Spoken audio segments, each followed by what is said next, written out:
Craddock. So what was the conversation like on the headset between you and Coach Morris when you're looking at 4th and 26? We don't have many plays in the playbook for that, honestly. We had a play that we called that we felt like gave us the best chance. We'll switch seams. They were so far off that somebody was going to have to make a play.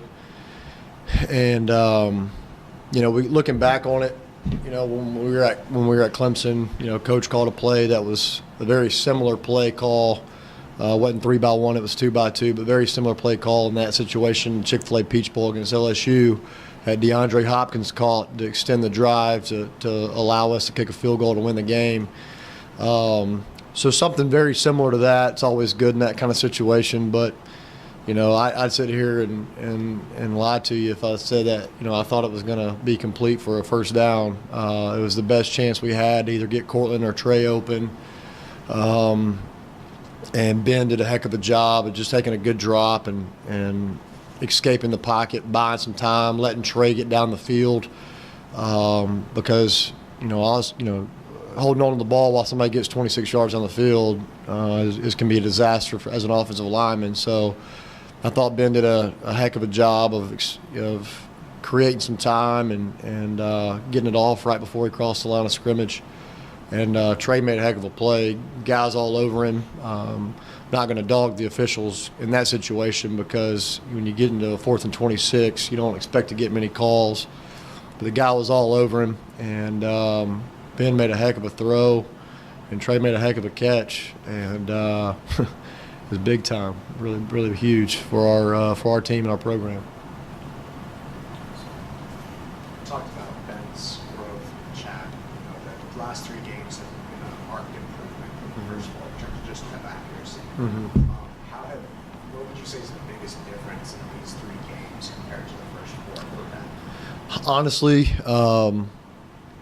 I think it's purely confidence. I think, I don't mean this in a bad way by no means. I think he's stopped listening to everybody else and just really approached himself as he knows he's a good player, and he just had to get back that confidence. I've said it to our staff. That guy's walking around with a lot of confidence right now. He's demanding a lot out of our offense, everybody. Me included. I mean, demanding. Hey, coach, what do you want on this? When you call this play, what are you thinking? And when we're having conversations throughout the game on the headset, it's very much like I'm talking to another coach. And he's just like Coach said. He is a guy that is I've said this before. He's a football junkie. He prepares. He watches a ton of film. I think he had actually watched the Tulsa-UConn game yesterday before I'd watched it. That's how crazy he is in terms of watching film and preparing. But I think it's purely confidence and a little bit that the fact that we're taking advantage a little bit more of screens in the perimeter. I mean, we didn't throw a lot of those early in the season, but we've done a good job of just trying to get the ball to Trey or trying to get the ball to Cortland on an easy screen. That I think that kind of inflates that number a little bit higher. But we've still had a couple balls batted down the other night. I'm pretty sure we had a drop, maybe 2, and he threw a couple away. So, those go unnoticed a lot. Like I said earlier in the year, he was throwing some balls away. We had some drops early on. That was kind of skewing that number, to make it lower. And now that number's skewing a little bit higher because we're throwing a little bit more screens and stuff that is easy completions out on the perimeter. So early in the season, did you notice some of that outside noise kind of affecting? Oh yeah. We got 3 good quarterbacks. I mean, we got Ben and DJ and Rafe, and I think the most popular guy on the team is always the backup quarterback. And for whatever reason, when you're 4-1 and everybody, or 3-1, whatever we were at the time, and everybody's wanting to know about DJ and Rafe and all that kind of stuff. I think that got to him a little bit maybe, but he's a tough kid. He's mentally tough. Maybe that was part of it. I don't know. but I really doubt it because, like I said, he's a very competent kid. But I think that had a lot to do with it, honestly. When you guys punted back to Cincinnati, just under a minute left in regulation, were you lobbying Coach Morris at all to go for it on fourth down? And how close were you to making that decision? Well, that's his decision. I was trying because I wanted to go win the game. It was our fault for getting in that situation anyway. The only 3 and out we had was right there in a crucial part of the game, which we've got to be better in that situation. I probably could have done a better job of communicating what my plan was there with a little bit more than 2 minutes to go because we still ran the ball on first down, and then threw it out to Trey. But we had our third down call. We really, looking back on it, it was the right call, and we had a crucial missed assignment up front. That calls came in to have to go backside on that deal, and in that situation, you can't have a missed assignment. Everybody's got to be on the same page. We got to play with all 11, and we got to go get that first down. Period. We can't put Coach in that situation. We can't put Van and the defense in that situation.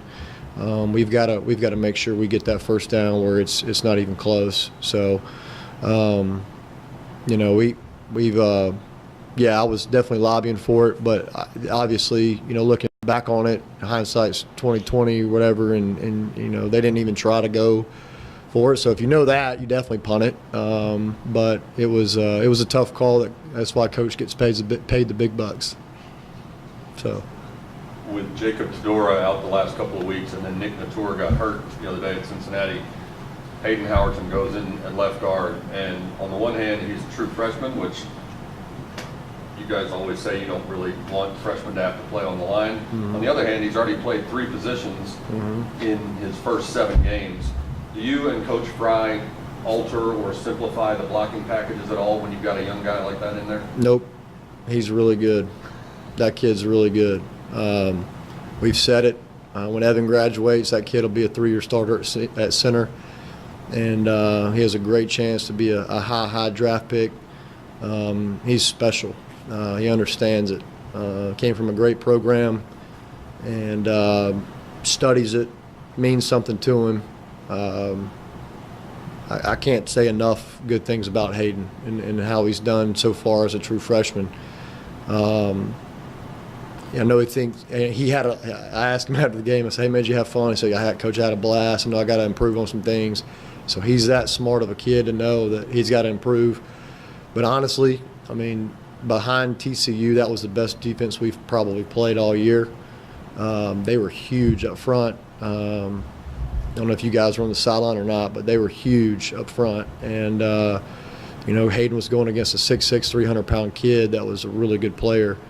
And he outweighed Hayden, and Hayden, he battled his butt off and gave us everything he had and did a great job. So I don't change anything when he's in there. When Fry said, "Hey, I got to put Hayden in," I had total confidence that he'd get in there and do the right thing and get it done, and he did. Nick got hurt on the 28th play of the game, so we played 60, just under 60 plays without him. And went on the road and won the game. And Nick's been one of our best offensive linemen all year. So to lose him like we did early in the game and to still find a way to win was huge, I think. It was big time for our guys, and a lot of credit goes to Hayden for being ready.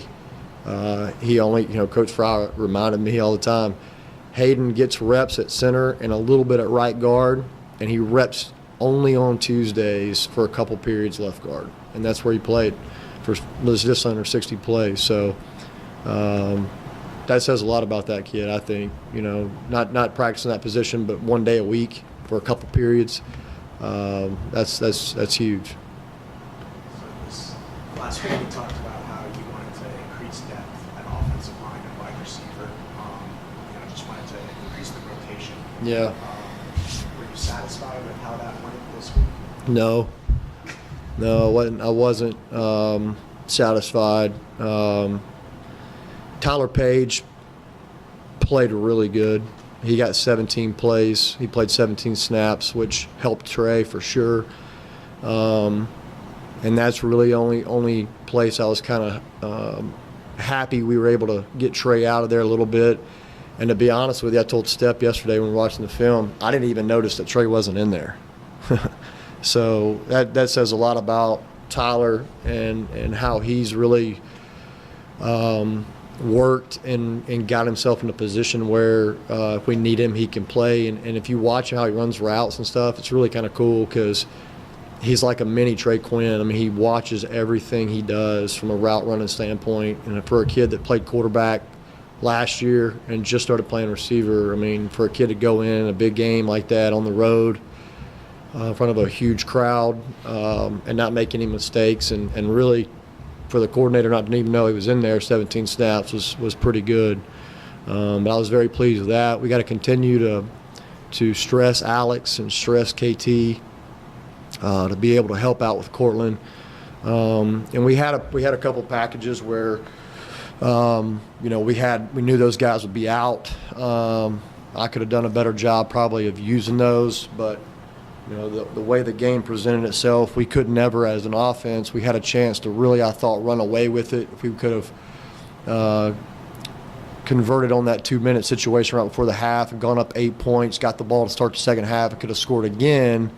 That's the 35-20 game early in the third quarter. If that happens and you're able to do a few more things, I think that could have helped us. But the way we kind of just got into a lull there as an offense, just couldn't feel like we could afford to do that because every possession was critical, we felt like, and we had to go get points. So we've just got to force ourselves to do that. We got to force ourselves to do that up front a little bit better when we get a little bit more guys healthy. But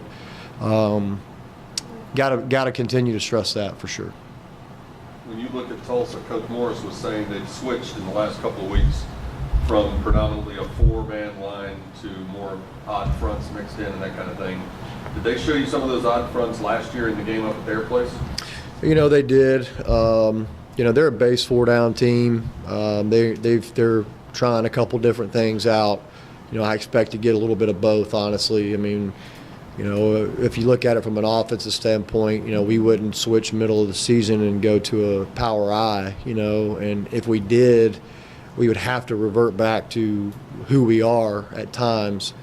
So I think we'll see a little bit of both, which is fine. We've seen our defense throws everything in the book at us during practice. So we've seen it all. There's nothing they can do that we haven't seen, and so we did see a little bit of it last year, but it'll be interesting to see. Just like every week, man, it's Cincinnati third and medium was a lot of man coverage. We didn't get any man coverage, So teams that whenever we're game planning, they tend to do things a little bit differently when they play us. So it's kind of just on us as coaches to kind of get it figured out during the game and get us in the right calls and be able to be successful with whatever they're giving us. Anything else? Thank you, guys.